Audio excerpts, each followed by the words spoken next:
All right.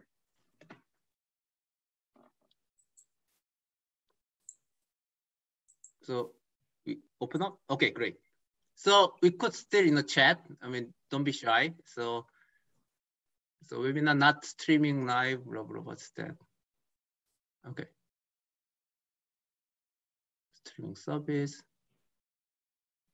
Okay. So we'll give a couple of minutes to make people join, and especially some university, and they kind of end whatever whatever clock time, but they also kind of need to transition to another Zoom meeting to this one, and then typically take times, and then so I will give a couple of minutes more. By the way, I mean, Tony is my superhero, and he's my Iron Man, and he will help you if we have any issue in terms of, this, seminar series. Okay.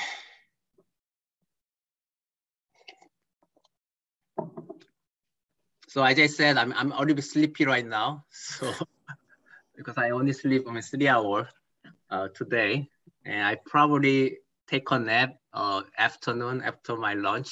Actually, I need to teach 1 o'clock my time, so I may be sleeping during my lecture.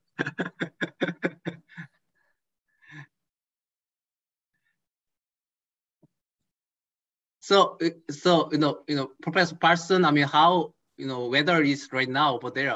Beautiful, right? Yeah, it's beautiful today. It's beautiful and sunny. Beautiful and sunny. Always sunny. It's spring here, so it's a great time to be in Sydney. Yeah, I visit there in March. Wow, they're gorgeous. I mean, I love that. And then I even have some experience, basically shaving the lamb in the farm, and that's kind of also very interesting experience for me. And of course we went to Blue Mountain, and we took some cable car, I believe. I mean, all the way to top, I believe, and then we see down, and then everything kind of great color. I mean, that's so beautiful.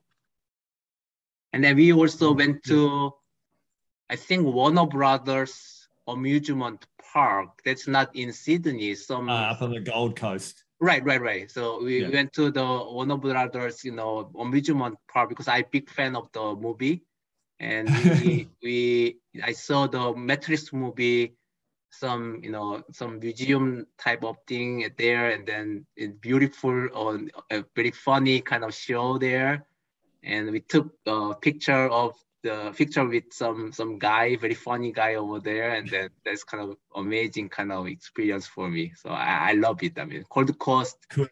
Yeah. That's great. I'm really pleased to hear you had such a good time in Australia. Yeah, I envy you. I envy you. St. Louis, nothing to do except baseball game and art. I'm a big, I lived 12 years in the US. I'm a big baseball fan. Oh, really? So St. Louis is very good at, I mean, baseball. I mean, we have the arch, and we have some interesting cave, but we don't have any, ocean, unfortunately. Yeah. And we have the big river, but yeah, not quite the same thing. Yeah, not quite same thing. I mean, you have beautiful ocean over there, so. Anyway, so now I believe we probably want to start. Okay, so good morning, afternoon, evening. Hola, hello, bonjour, ni hao, konnichiwa, annyeonghaseyo. Hello, everyone. Welcome and thank you for joining us, the 5th seminar, and I call it Australia Day. Today is a very special day to me, my wife's birthday. Honey, if you are watching this, happy birthday, and I love you so much. So I started to believe in fate. Although I am a scientist and engineer, because many coincidences have occurred during this seminar series. For example, the second seminar was originally named as WashU EPA Day, but I found out two speakers are UCSD alum or currently working there. The Korea Day, that is third seminar, became Korea Northwestern Day because I found two speakers were Northwestern University alums. Last week, of course, was Nature Chem Bio Day, not only because the pioneer speaker was the journal editor, but also because the young speaker just published in that journal. I solved probably one of the most challenging problems. I mean, 62 young speakers in this seminar series and 67 super busy pioneers calendar matching problem by only considering their schedules and career stage without considering such alum matching, etc. No exception for today. Our pioneer speaker is from Sydney, the place where I went for my honeymoon. Of course, I mean, I did not meet Professor Ian Paulsen, today's the pioneer speaker, during my honeymoon, but humans maybe were connected. So, okay, it's my tremendous honor to introduce very briefly our pioneer speaker, Professor Ian Paulsen. He is one of the top 40 research superstars in Australia. Not only I'm talking about synthetic biology, but entire science and engineering. He's one of the top 40 research superstars in that country. And more importantly, representing the entire Australia synthetic biology today, although many people in the other side of the globe may be sleeping. I mean, their time, I mean, his time, 1 o'clock in the morning right now. And actually, I stayed up today intentionally until 1 o'clock in the morning to experience that difficulty. But it's, of course, I'm very, very, very challenging. And well, I'm actually attending a conference with only 3 hours sleep myself that's called VIB Genome Engineering and Synthetic Biology Conference, happening virtually, but originally I'm basically, organization is basically Europe there. So in fact, started 4:30 a.m. my time. So actually I sneak out of the conference now because of this seminar series, because this is my baby and my pet. So, well, I know it is very challenging to stay up with a few hours of sleep. Therefore, I'm absolutely grateful for his kind offer to give a talk today for SynBYSS. Professor Paulsen, Prof is all yours. Well, thank you, and thank you for the very kind introduction and for the opportunity to talk to you all today. Let me just share my screen.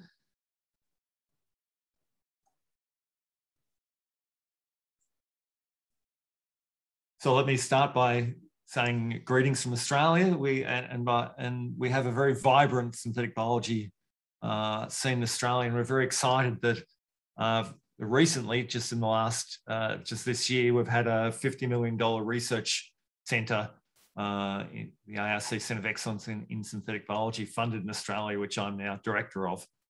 And our tagline is inspired by nature, designed by science, and I've stolen that tagline also as the title for my short talk today. So let me start off telling you a little bit about this research centre. So this centre spans 9 universities and has 20 industry partners and a range of international partners as well. And the vision is that we can design synthetic microbes that can turn either agricultural biomass or waste streams from agriculture, industry or municipal sources into higher value products such as pharmaceuticals, platform biochemicals, fuels, and plastics. And we've taken a very essentially sci-fi approach to this. So it's sort of trying to do, we're in Australia, we're a small country on the other side of the world, we're never going to be able to compete head to head with the Ginkgos or the Amarises of this world. So we've chosen to take more, ambitious, risky sort of sci-fi strategies in this centre.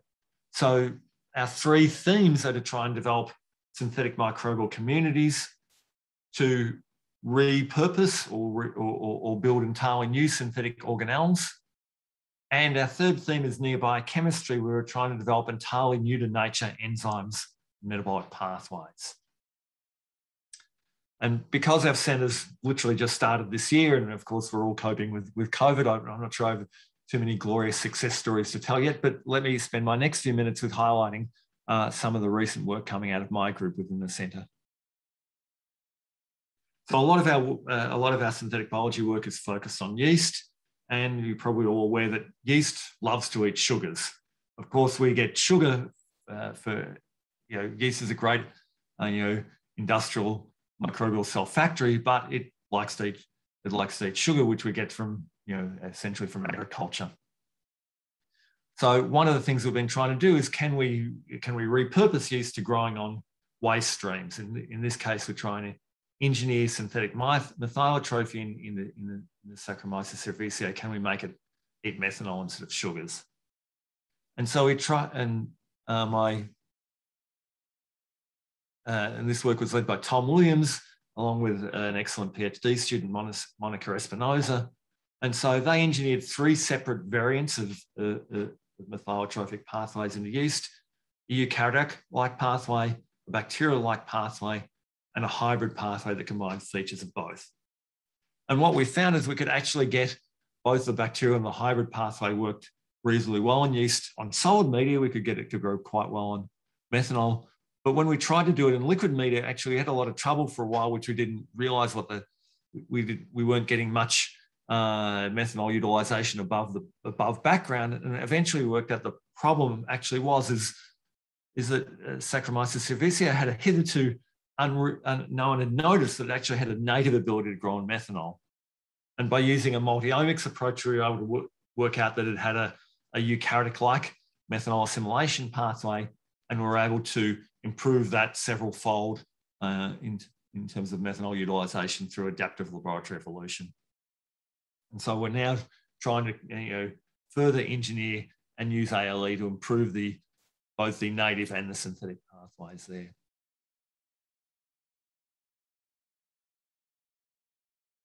This is where in this project led by Dr. Brado Lorente and with Steffi. So they're interested in trying to engineer synthetic endosymbioses. And what they're trying to do is engineer a cyanobacteria to live in an endosymbiotic relationship with the eukaryotic host. So in essence, they're trying to recapitulate the original evolution of a chloroplast. And then once we've managed to engineer a synthetic endosymbiosis, they're then interested in sort of following following the future evolutionary history of that symbiosis, again with multi-omics. And so they've engineered a split protein system where we can take 2 halves of an antibiotic resistance protein and express them in 2 different organisms. We haven't yet succeeded in doing this in cyanobacteria and yeast. We've engineered 2 yeast strains to each produce half the protein on its surface, and those yeast strains will only survive when they're together in the presence of the antibiotic. We've also done that with a yeast and a bacterium. So we've got a successful system for developing a synthetic symbioses. What we now need to do is move that into cyanobacteria and move the cyanobacteria into the eukaryotic host. And then the last story I want to talk about, at Macquarie, we're part of this global consortium, Yeast 2.0, trying to build the world's first synthetic eukaryote led by Jeff Booker's group at NYU. And this is a global consortium involving 6 countries and about a dozen or so labs, but Macquarie University in Australia has led construction of 2 of those 2 synthetic chromosomes 14 and 16. 14 is now complete and fully functional. 16, we have a complete synthetic version, but it's still sick. Doesn't have wild type fitness yet. So we're trying to troubleshoot that.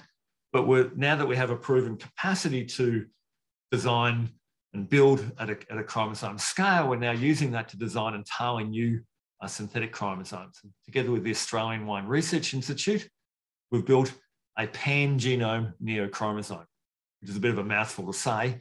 What that means is they've gone and sequenced the genomes of various industrial strains of yeast and found an array of genes, hundreds of genes that are present in industrial strains, but not in the laboratory strain. And so we've built an entirely new chromosome based on incorporating those industrial strains into the lab strain, and that's led to the improvement of or expansion of the metabolic phenotype of that lab strain. There's a paper currently under review at Nature Communications on that. And we're now moving on from that to try and build other functional neochromosomes. I have a PhD student currently building an oil biosynthetic neochromosome. So that's a 5-minute nutshell of what we're up to. This is clearly a photo taken in pre-COVID days, since we're in lockdown at the moment and there's no way we could all be this close, but this is my group at Macquarie University in Sydney. And these are, if you want to find more about our Centre of Excellence in synthetic biology, then here are various ways of doing that.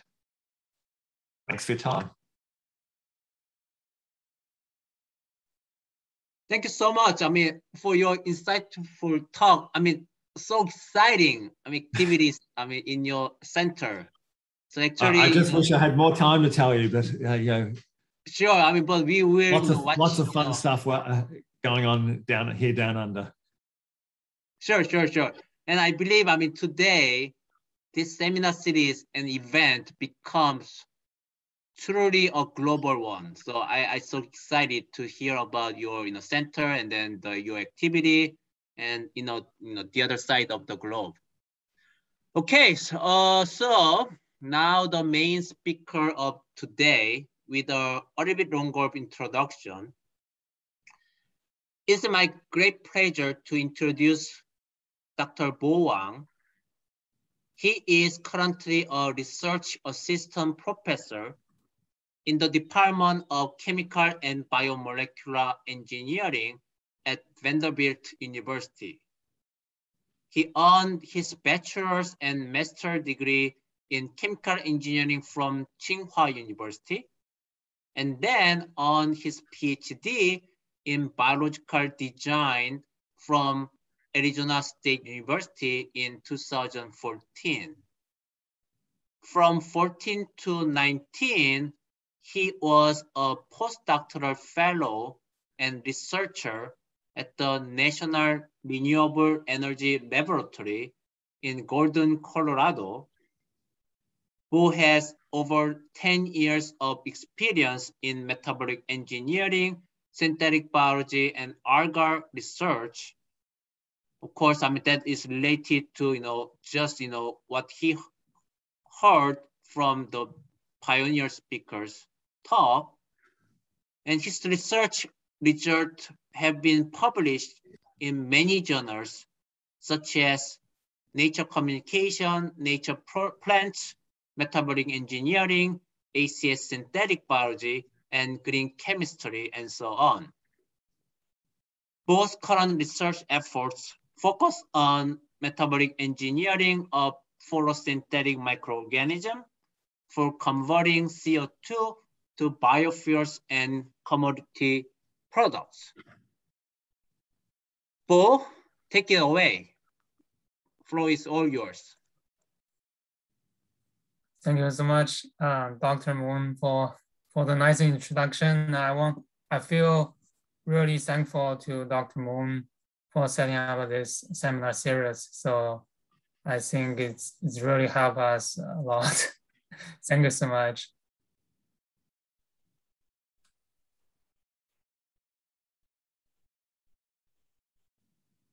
Okay. Can you see the slides? Yeah. Yes. Yeah. So it's my great pleasure to talk about my recent research since my PhD. So today my talk is about microbial photosynthetic conversion of CO2. So as Dr. Ian Paulsen just mentioned, so synthetic biology has a lot of uses. And one big thing is about the renewable energy. So as we know, on the Earth, the current carbon flow is from photosynthesis, produce biomass, and then generate waste. So this is a natural ecological system. And then remember, millions of years ago, the biomass also produced a bunch of fossil fuels.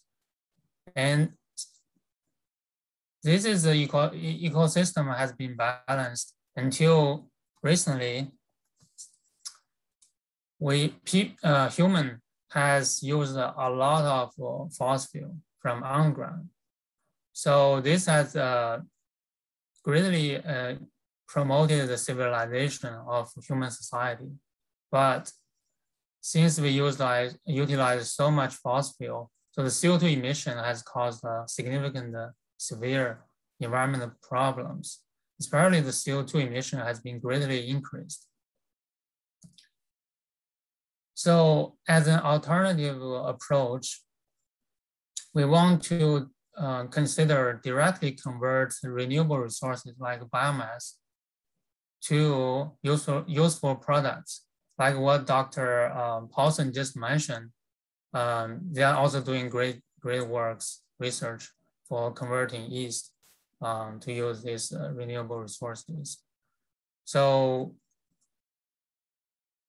in order for the photosynthesis, so photosynthesis is really one of the key renewable energy resources.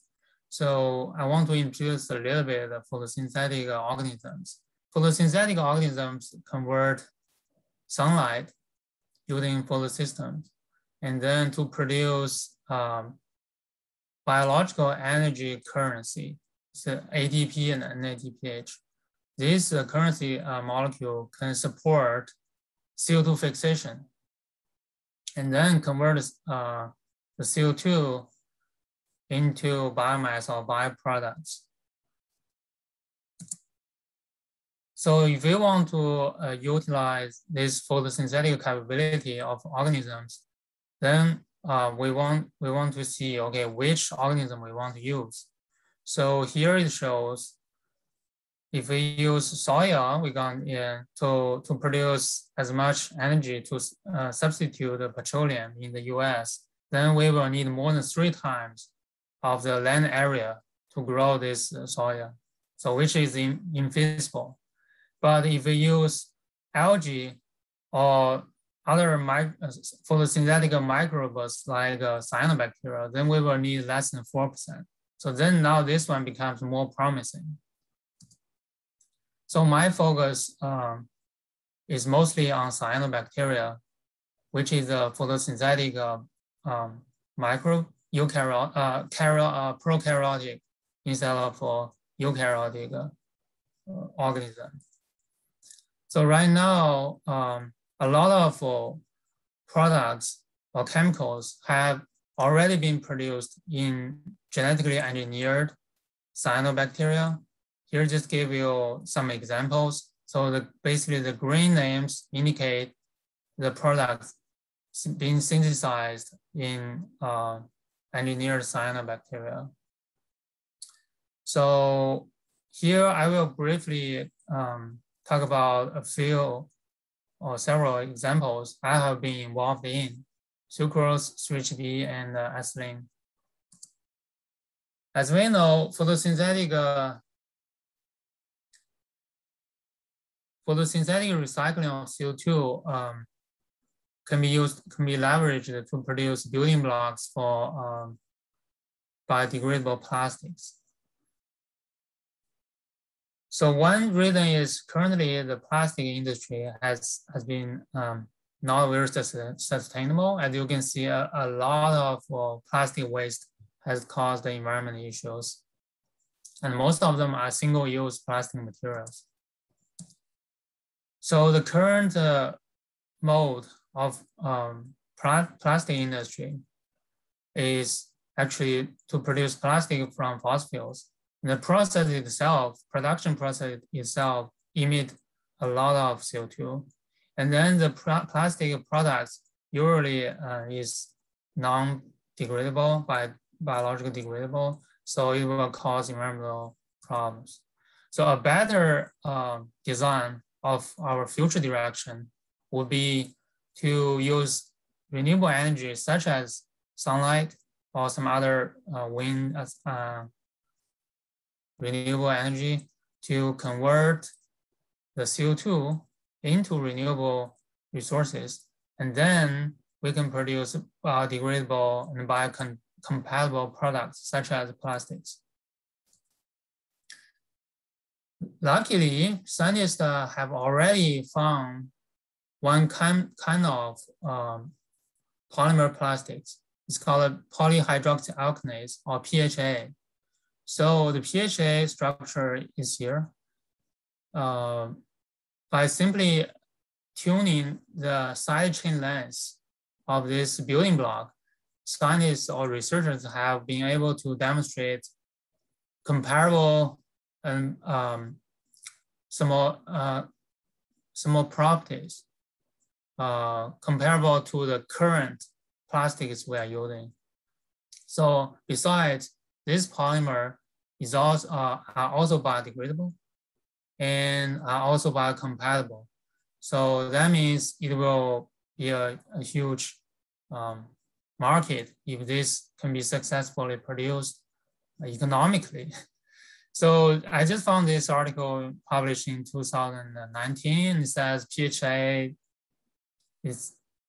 PHA's time basically now is coming. So I still have a question mark, but I definitely think researchers in the world are making the progress towards this.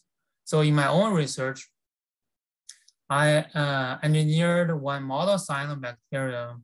It's called SynBYSS 6803 to produce building blocks for making this PHA. So I basically introduced the genes from 4 different resources into SynBYSS 6803, and then to produce either S or R form of switch B. Of course, as one strategy, I knocked out one competing pathway, which produces the polymer inside of a cell. We won't produce this monomer because the smaller monomer can be secreted out of the cell. So that will facilitate the downstream harvesting. As a result, as you can see here on the right, the switch B have been produced either S or R form in the engineered cyanobacterium. The TABD strain was the best. So one interesting phenotype I observed during this research is during the first couple of days, the biomass grows a lot. However, in the late growth phase, once the growth slowed down, the switch B has been produced significantly. So why the cells did not produce switch B as much in the beginning? So this was an interesting question to me. So I heard in order to stimulate the PHB pathway, which is the native pathway that's shown, it has to be some nutrient stress condition. The two dominant nutrients was phosphate and nitrate. So I examined the phosphate and nitrate content in the cultural medium and found actually the phosphate nutrient in the medium was completely depleted within 2 days of cultivation. So this actually consistent with the production, significant increase of the production of switch B. So could this be the true reason? So I did further research. In this case, after 3 days, I added more phosphate into the medium. Immediately, as you can see, with the basic culture medium, which is the open symbol here, so the cell growth slowed down after 3 days, right? But after I added the phosphate, so the solid green symbols indicate how the cell growth look like.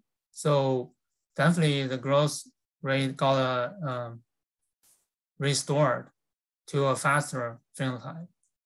In contrast, for the switch B production, without additional phosphate, so the switch B productivity just increased after 3 days dramatically. However, after adding more phosphate, the switch B productivity dropped. So this one shows more straightforward result, which was just interpreting from panel C. As you can see here, the specific productivity of switch B dropped by 50% if we add more phosphate into the culture. And then I analyzed the intracellular acetyl-CoA abundance, which is a precursor to our switch B. So as you can see here, after 3 days, the pool size of this precursor molecule almost doubled. So this kind of indicates after 2 or 3 days, the cell growth slowed down, and then it forced the acetyl-CoA to increase. So that will drive the switch B biosynthesis. Ultimately, we grow this best switch B producing strain with the atmospheric CO2, like bumping CO2, and with light. After 3 weeks cultivation, about more than half gram per liter switch B has been produced under this condition. We also demonstrated the stable performance of this strain. So after this, we want to further increase the production of switch B. Basically, it's here. So as we know, switch B has been produced from acetyl-CoA, which is a very important intermediate metabolite. Through 3 steps here, phi A, phi B, and test B. How we improve the flux from acetyl-CoA to the switch B. So one strategy is to tune the test B activity. As you can see here, test B actually naturally prefers the precursor switch B CoA as a substrate. However, it also can show very small activity towards acetyl-CoA, which has shorter common chain. The logic was this. So if we have low test B activity or medium, then the acetate production or titer will be low. However, if we have excessive test B activity, then since this pathway would be not very efficient, then a lot of acetate will be directly produced from acetyl-CoA. So with that, I constructed 5 promoters with different strengths, hopefully, to tune the activity of test B. So with the different promoters, as you can see, the weaker promoters produce the less acetate. However, for the last case, the acetate titer was much higher than others, so which actually match the excessive activity of test B. So this indicates the test B activity was not the limiting step anymore. Then we are considering either pHAR or pHAR could be the limiting step. So then I did some in vitro enzymatic assay. I found that the pHAR activity was actually much higher, more than 2 orders of magnitude higher than the pHAR. So although this was in vitro enzyme activity assay, but with this much difference regarding the enzyme activity, so we conclude the pHAR was the bottleneck. Then I took effort to improve the pHAR activity by optimizing the RBS in upstream of this pHAR gene. As a result, as you can see, the pHAR activity was increased significantly. And we checked the 3HB production. It also increased by more than 60%. Using this improved strain, I grew it under higher light intensity and with higher CO2. So in the end, more than 1.8 gram per liter 3HB has been produced within 10 days. So this productivity was about 8 times higher than the one I showed in previous slides. So just a sum for this part. So 3HB has been a building block for biodegradable plastics, and it is very attractive building block for circular economy. And phosphate depletion increases the intracellular acetyl-CoA pool size, which drives the biosynthesis of 3HB in cyanobacteria. Removing the bottleneck step of 3HB biosynthesis pathways dramatically enhanced 3HB production. Up to 1.8 gram per liter 3HB has been produced directly from CO2 within 10 days. The second story I want to talk about was about ethylene. So ethylene is actually the most produced compound in chemical industry. So in 2016, over 150 million tons of ethylene has been produced. However, the production of ethylene, ethylene is also a precursor to a variety of materials, and it could also be even used for biofuel synthesis, of course. However, the production of ethylene is exclusively from the fossil. And the process itself is one of the largest CO2 emitting process in chemical industry. So biologically, we want to harness a pathway for directly convert CO2 into ethylene. Fortunately, people found ethylene could be produced in the nature. And one pathway is by simply express an ethylene forming enzyme.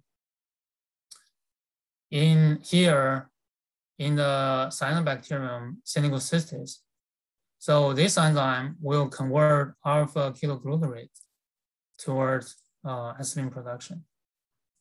Initially, we found this single enzyme expression level was the bottleneck step, because after we increase more and more copies of this enzyme on the chromosome of SynBYSS, we found continuously increasing production of ethylene. And then I took effort to optimize the expression of this EFE enzyme. As a synthetic biologist, I don't need to explain what promoter and RBSs are. So this is a good thing for this platform. So first, I optimized the promoter.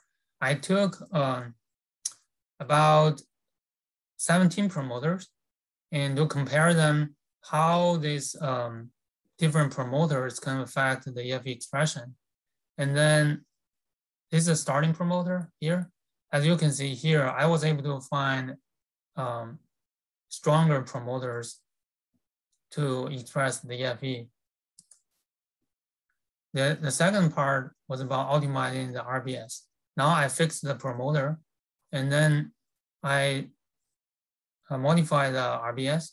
This contains 13 RBS for the EFE. As you can see, the best RBSs were more than 2 times stronger than the parental RBS. As a result, taking the highest expression element, and I was able to achieve more than 12% expression as EFE as the total soluble protein in the Cyanobacterium SynBYSS. This is the SDS page gel. As you can see, the band was very significant already. And as a result, our ethylene production in Cyanobacterial was not limited by the EFE expression level anymore. So ultimately, the bioethylene production in Cyanobacterial has been increased by 40% by this effort. Starting from here, I want to change the direction a little bit. It has been a puzzle since more than 2 decades ago that although the SynBYSS, which was the one Cyanobacterium strain I just mentioned, the SynBYSS was able to sustain good productivity of ethylene. However, another cyanobacterium is called Synagococcus elongatus, S9 PCC7942. This model, another model cyanobacteria, was not able to sustain a stable expression of EFE. As you can see, this is my own experimental result. When I restrict the string, engineer the EFE 7942 string onto a plate, as you can see over time, bigger colonies pop up on very tiny colony backgrounds. So it turned out that the bigger colonies actually didn't have any ethylene productivity at all after my confirmation. By contrast, the smaller colonies actually still maintain ethylene productivity. This just confirmed what people have been found since 2 decades ago. But what was the reason?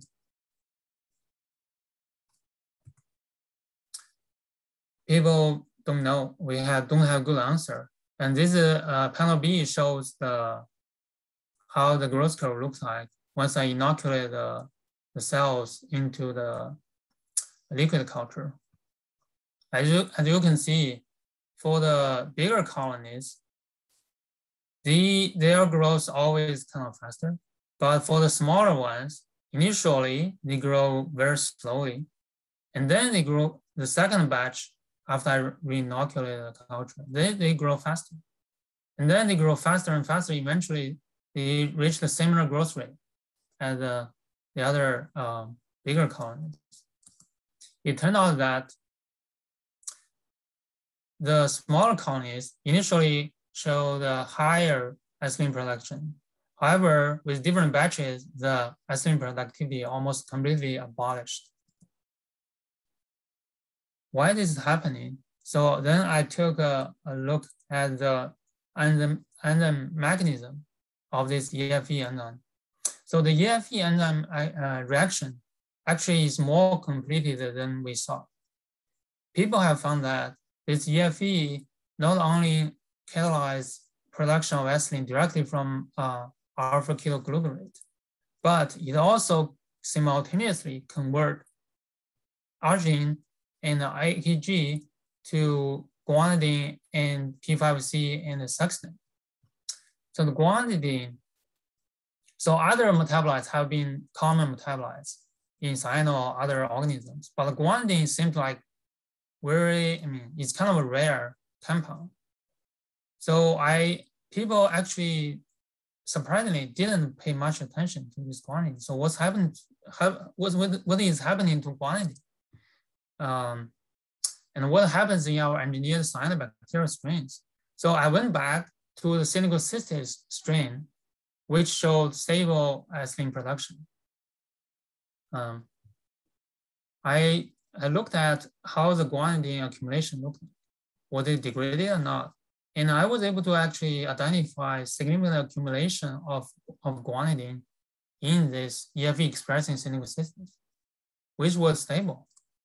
And a deeper looking at the metabolic pathways, we were actually able to identify guanidine biosynthesis cycle inside of this strain, starting from glutamate, and then it can go on and can fix 3 ammonia and 1 CO2, and then produce 1 guanidine. And then the P5C can recycle it. And up to close to 600 milligram per liter guanidine actually has been produced in this EFE expressing synbiosis. So, okay.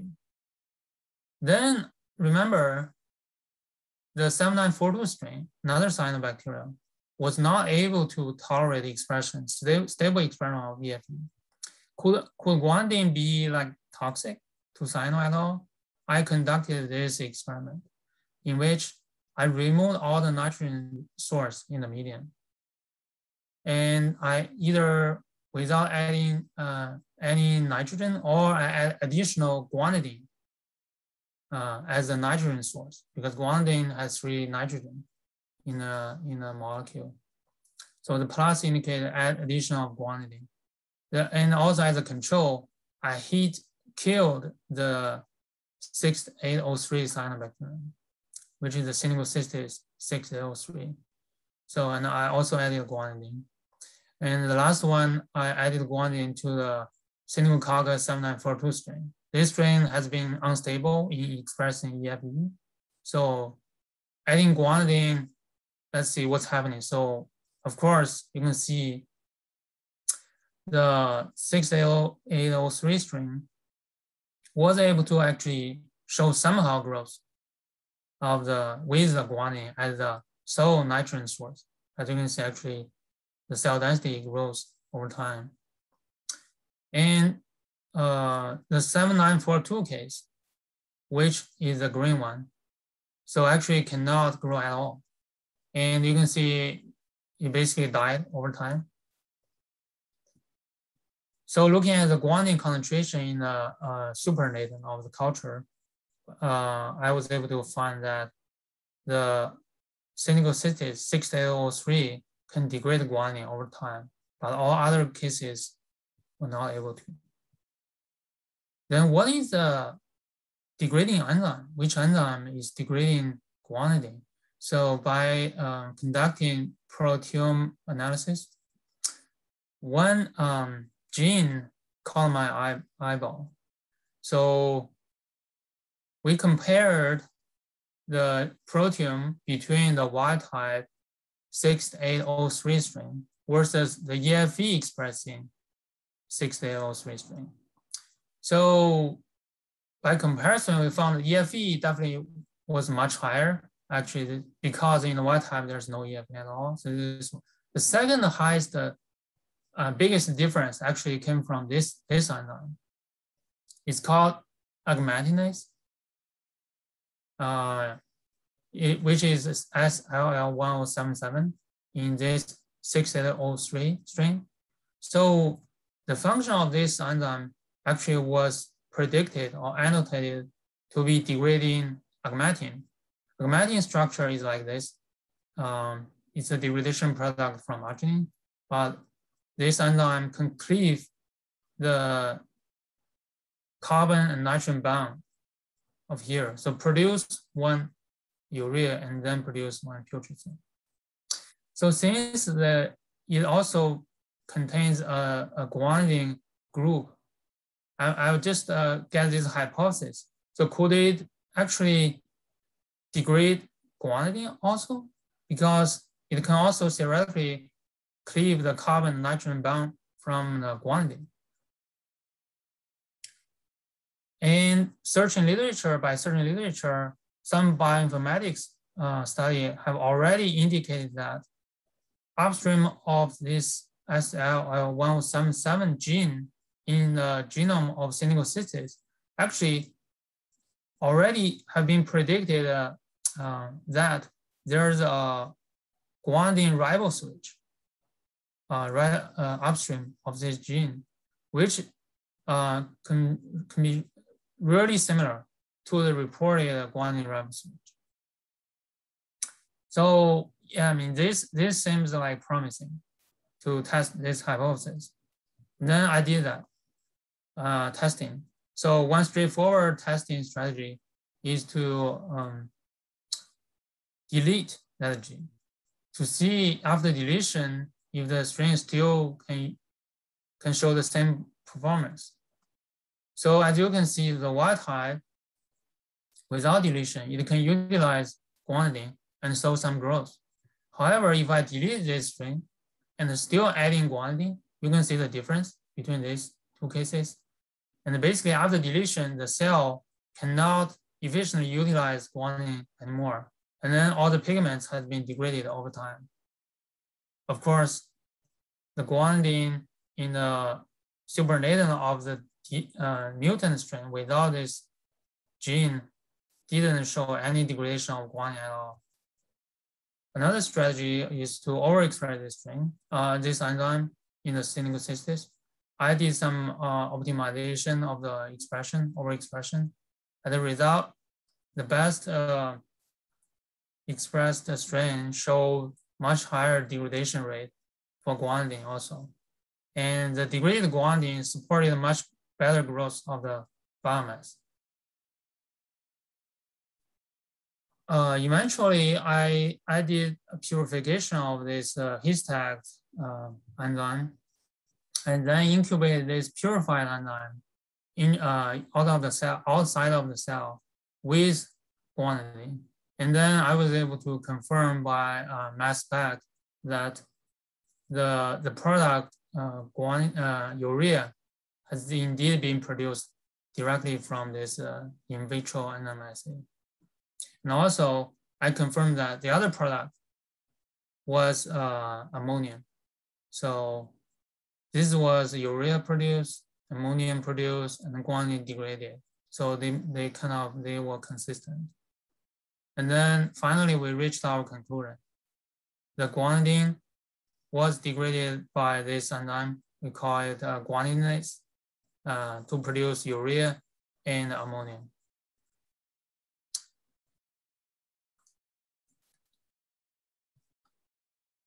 Sorry, check the time. So the urea, after confirming this, the urea usually is not toxic to cells. And then I put this this enzyme into 7942 strain, which didn't have the capability to tolerate and degrade guanidine at all. And then I found after I introduced this guanidinase into 7942, the engineered strain can tolerate much higher guanidine instead of the parental one. Parental one cannot. So, and then I put the EFE back into this guanidinase overexpressing strain. So this guanidinase overexpressing strain can tolerate guanidine. So as a comparison, the co-expressing strain with both guanidine degradation and EFE can stably produce ethylene, but the strain only expressing EFE cannot sustain ethylene productivity. So yeah, this just shows without guanidine degradation, yeah, there's always a mutation happens. And in the end, I took these colonies and did the colony PCR and found without this guanidine degradation enzyme, basically all of them got mutated. But with this guanidine degradation enzyme, the strain was able to stably maintain the genetics on the chromosome. And then in the end, another question came up. Does this enzyme just show substrate ambiguity, or it just specifically catalyze degradation of guanidine at all? So I did another enzyme assay in which I added either agmatine or guanidine into the enzyme assay. I was able to find that this enzyme actually was able to only degrade guanidine, but not agamidine at all. So from here, the conclusion was this enzyme, SLSL177, is more likely a guanidinase rather than agamidinase. I'll skip the, the summary. So just last few minutes, I want to briefly mention another strategy, system biology strategy I'm recently working on to tackle the synthetic biology problem. As we know, synthetic biology has been working on biological metabolic networks. However, without any insight of how the metabolic flux flow looks like, it's just like a Google map without any traffic information. So by conducting metabolic flux analysis, we will be able to eventually get a similar result like this. So we will be able to know, okay, which pathway show higher flux and which pathway show very slow flux. So this is very important for guiding synthetic biology efforts. A brief workflow is we feeding the cyanoalgae culture with C13 labeled bicarbonate or CO2. And then over time, we quickly sample and quench the metabolism. And then by using mass spec, we will be able to figure out the labeling status of the metabolites. And then by computational modeling, we will be able to eventually output a metabolic flux map, which quantitatively describe the fluxes inside of the metabolic networks. And one example is using cyanobacteria to produce sucrose. So cyanobacteria produce sucrose under salt stress conditions. And by overexpressing one transporter, the sucrose can be excreted out of the cell. And this is my model about how the central metabolism model. And then I did the labeling and confirmed the sucrose production in this one case, CSCB transporter plus salt stress. And then the results show that the Kelvin-Benner cycle flux and the sucrose flux actually increased dramatically in this sucrose producing strain. But the TC cycle and the glycogen synthesis pathways actually fluxes decreased dramatically. And by looking at the metabolite pool sizes, as you can see, I found one interesting thing. So although the trials phosphate pool size, which is here, decreased dramatically in this sucrose producing case, which is the gray one, and the 3-PGA, which is here, the neighbor, the abundance actually increased slightly. So this indicates what? This indicates there's some backlog of traffic between 3-PGA to the trials phosphate. Could this step be a rate limiting step? So this is the one result coming from C13MFA. So this just gives us opportunity to further test this bottleneck in the future. And to sum up, I think the time is almost over. So I think we found C13MFA identified enhanced photosynthesis in this single carcass strain, overexpressing the sucrose transporter. And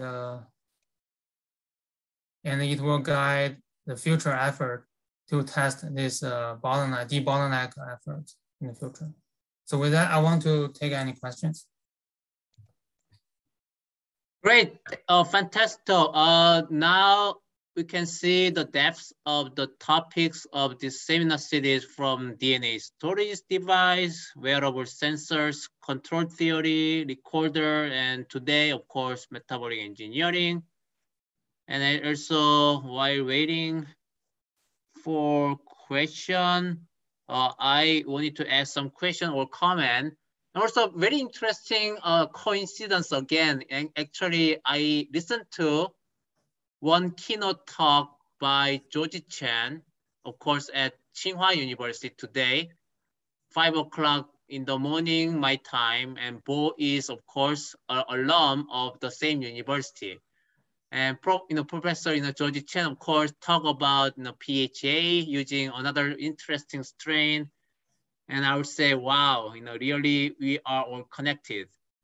So yeah, I think I have taken one of Dr. Chen's classes before. So okay, interesting. Yeah. So that might influence you, for today's talk.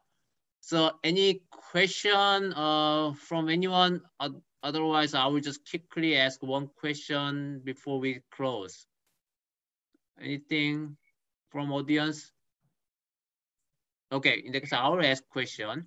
So actually, I asked the same question to George Chen today, and I also wanted to hear from you, Bo.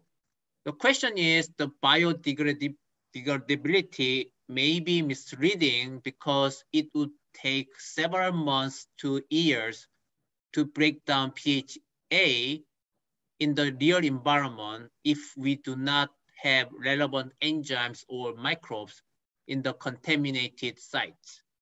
Could you comment on this challenge? Yeah, I think I cannot predict what Dr. George Chen said, but my own answer is we are improving. So currently polyethylene takes hundreds of years maybe. So the microchips of the plastics are very, very toxic. So we are improving. So even it takes like several months, I think we already get significant improvement. The other strategy is we can probably pile up these biodegradable materials so that could be used for producing some other useful compounds, because it can be used as a carbon source for microbes. Okay, so thank you so much. Any question for him today?